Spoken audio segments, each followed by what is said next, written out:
নমস্কার বন্ধুরা, আমার বৃষ্টিপর্ণা চ্যানেলে আপনাদের স্বাগত। আজ আমি চলে এসেছি একটা মালপোয়ার রেসিপি নিয়ে। কলার মালপোয়া। বাড়িতে প্রায় সময় কলা থাকে আর কলাগুলো খারাপ হয়ে যায়, তো এই রকম কলা দিয়ে খুব সহজেই এরকম মালপোয়া তৈরি করে নিতে পারেন ঘরে থাকা সামান্য উপকরণ দিয়ে। চলুন তাহলে রেসিপিটি দেখে নেওয়া যাক। এই দেখুন, এই কটা কলা মেয়ে খায়নি, পড়েছিল। তো যেহেতু কলার খোসাটা কালো হয়ে গেছে, মেয়ে কিছুতেই খেলো না, তো ভাবলাম আজকে মালপোয়া করি। তো কলাগুলোকে ভালো করে ছাড়িয়ে এরকম মিক্সির জারেতে নিয়ে নেব। ছোট ছোট টুকরো করে নিলাম, নিয়ে এটা আগে মিক্সিতে একবার দুবার ঘুরিয়ে নেব। এটা ভালো করে পেস্ট হয়ে গেলে এর মধ্যে দেব আমি আটা। আপনার যেরকম পরিমাণ করতে চাইছেন সেই রকম পরিমাণ আটা দেব। আটা দিলে কি হয়, মালপোয়াটা নরম হয়, সফট হয়। ময়দাও দিতে পারেন, অনেক সময় বলে যে ময়দায় অম্বল করে, তো সেই জন্য ময়দাটা দিলাম না, আমি এখানে আটা দিলাম। কলার সঙ্গে আটাটা বেশ নরম হবে, তুলতুলে হবে, আর মালপোয়াটা খেতেও খুব ভালো হবে। তো দেখুন, আটা দিয়ে ভালো করে এটা ঘুরিয়ে নিলাম। নেওয়ার পর এখানে একটু পরিমাণ দুধ দেব। আমি মোট 500 দুধ গরম করে রেখেছি, সেটাই অল্প অল্প করে বারে বারে আমি দেব। তো এখানে যেহেতু 2 চামচ আমি দু হাতা দুধ দিলাম, আর দিলাম 1.5 কাপ মতো সুজি দিয়েও এটা ভালো করে ঘুরিয়ে নিলাম। নিয়ে এবার এটাকে একটা পাত্রে ঢেলে নেব।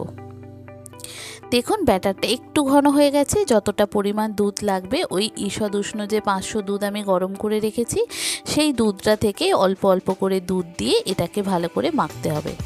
যেহেতু সুজিটা ফুলবে, তো সেই জন্য দুধটা একটু বেশি লাগবে। তো এইটা ভালো করে বের করে নিয়ে আবার পরিমাণ মতো অল্প দুধ দিলাম। এখানে খুব বেশি একবারে দুধ দিয়ে দেবো না, তাহলে কিন্তু পাতলা হয়ে যেতে পারে। অল্প অল্প দুধ দেব, অল্প অল্প করে ব্যাটারটা গুলবো, তাহলে কি হবে, এর থিকনেসটা ঠিকঠাক থাকবে। দেখুন, এটা ব্যাটারটা দেখুন খুব সুন্দর হয়েছে। এটাকে এক সাইডে যদি রেখে দেওয়া হয়, সুজিটা তো ফুলবে, তখন আমাকে আবার একটু দুধ দিতে হবে। দেখুন, আমি আরও একটু দুধ দিলাম আর একটু পাতলা করে দেওয়ার জন্য। এটাকে ভালো করে আর একটু মিশিয়ে নিয়ে এক সাইডে রেখে দেব। আর আমি একটু রস তৈরি করে নেব। যেহেতু আমি এখানে কলার মালপোয়া করছি, এতে কোনো মিষ্টি দিচ্ছি না, আমি রসে ডুবিয়ে নেব, তাহলে কিন্তু মিষ্টি হয়ে যাবে। আর এখানে কলার একটা মিষ্টি থাকে, তো সেই কারণে এই মালপোয়াতে আমি কোনো মিষ্টি দেব না। দেখুন, এটা হয়ে গেছে, এটা এক সাইডে রেখে দেব। এটা ঢাকা দিয়ে রেখে দিলাম। আর আমি আর একটা পাত্রে রস করব। এটা দেখুন কতটা টাইট হয়ে গেছে, দেখেছেন কতটা টাইট হয়ে গেছে। এটাকে আবারও একটু দুধ দিয়ে আমাকে পাতলা করতে হবে। দেখুন, আবারও অল্প একটু দুধ দিলাম, দিয়ে এটাকে আবার একটু পাতলা করলাম। সুজিটা যতক্ষণ ফুলবে আপনাকে ততক্ষণ কিন্তু দুধ অ্যাড করতে হবে, নাহলে কিন্তু ভিতরটা নরম সফট হবে না।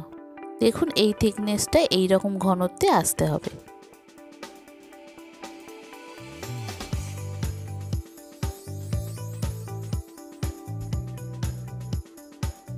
যতক্ষণ না আপনার থিকনেসটা না পাতলা না ঘন হচ্ছে, ততক্ষণ কিন্তু আপনাকে এরকম দুধ দিয়ে ব্যাটারটাকে ঠিকঠাক করতে হবে।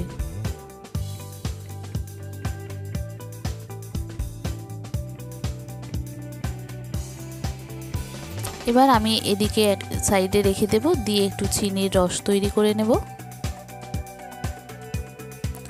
আর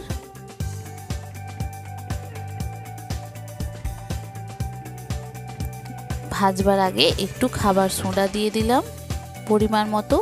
আপনি যতটা পরিমাণ করছেন সেই অনুযায়ী আপনাকে খাবার সোডাটা দিতে হবে।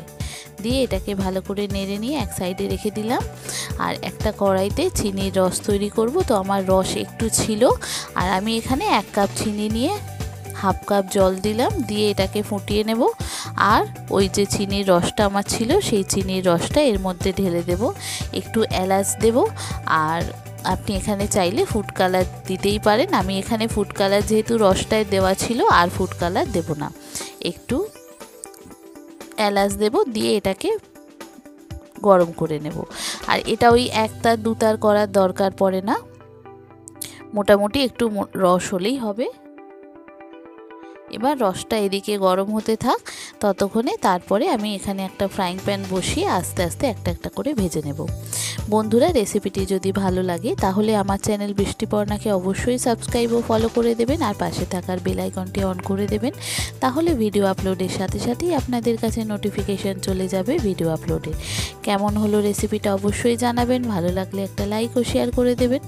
এবার একটা ফ্রাইং প্যানে বেশ কিছুটা তেল দিয়ে এইরকমভাবে এক হাতা করে ব্যাটারটা দেব, দিয়ে ভালো করে লাল লাল করে ভেজে আবার অপর পিঠটা ভেজে নেব। যেহেতু কলা দেয়া আছে সেই জন্য এটা একটু কালো কালো হবে। কালো হওয়ার মানে কিন্তু পুড়ে যাওয়া নয়।